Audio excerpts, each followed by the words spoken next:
2018లో పవన్ కళ్యాణ్ తెలుగుదేశాన్ని విభేదించి బయటకు వచ్చారు. అప్పటి నుంచి తెలుగుదేశం మీద వరుసపెట్టి లైవ్లు ఇస్తా వాళ్ళు ఏం చేశారు ఏం చేయలేదు అన్నటువంటిది హైలైట్ చేస్తూ వచ్చారు. తీవ్రస్థాయిలో విరుచుకుపడతా వచ్చారు. అందరూ కూడా పవన్ కళ్యాణ్ యాంటీ బాబు అయ్యారన్నటువంటి కోణంలోనే నమ్మారు. దాంతోపాటు తెలుగుదేశం అనుకూల మీడియా వరుసపెట్టి పవన్ని టార్గెట్ చేయడం ప్లస్ పవన్ కవరేజీల్ని ఆపేయడం ఇవన్నీ చూసినప్పుడు ఆ పవన్ కళ్యాణ్ పూర్తిగా రివర్స్ అని భావించారు. అయితే కరెక్ట్గా ఒక 3 నెలల ముందు నుంచి స్వరం మారింది ఆయనది. ఏమని? జగన్ అధికారంలోకి రానియను అని చెప్పి.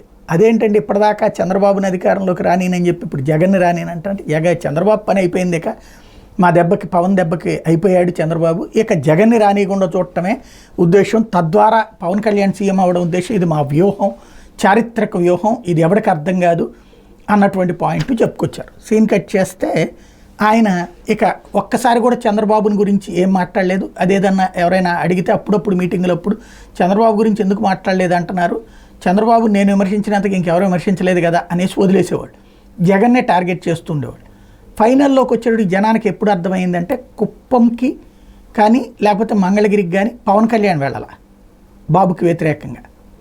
అట్లాగే పులివెందులకు కూడా వెళ్ళారు. మళ్ళీ మరొక వైపుని చూస్తే పవన్ కళ్యాణ్ పోటీ చేస్తున్నటువంటి విశాఖపట్నం గాజువాక కానీ ఇటు భీమవరం కానీ చంద్రబాబు లోకేష్ బాలకృష్ణ ఎవరు వెళ్ళలేదు.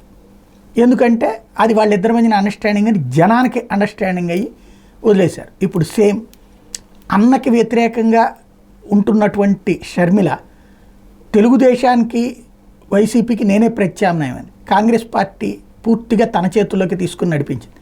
సీన్ కట్ చేస్తే కుప్పంలో కానీ మంగళగిరిలో కానీ షర్మిల ప్రచారం చేయాలి. అలాగే షర్మిల పోటీ చేస్తున్న కడపలో ప్రచారం చేసినటువంటి చంద్రబాబు నాయుడు షర్మిల గురించి ఒక్క మాట మాట్లాడలేదు. ఎందుకు మాట్లాడాలి? ప్రతిపక్షమే కదా అని మనం అంటాం. మరి తెలంగాణలో వచ్చేటప్పటికి కాంగ్రెస్ పార్టీ బీఆర్ఎస్ ఇద్దరిని బీజేపీ విమర్శిస్తుందిగా, అట్లా కాంగ్రెస్ పార్టీ అక్కడ బీజేపీ బీఆర్ఎస్లు ఇద్దరిని విమర్శిస్తుంది కదా. ట్రయాంగులర్ ఫైట్ అంటే అది. ఇక్కడ ట్రయాంగులర్ ఫైట్ కాదు. షర్మిల ఎప్పుడైతే ఈ నిర్ణయం తీసుకుందో, క్రిందసారి పవన్ తరహా అనుసరించిందో అక్కడ ఏంటి అన్నటువంటిది ప్రజలలో క్లారిటీ వచ్చేసింది.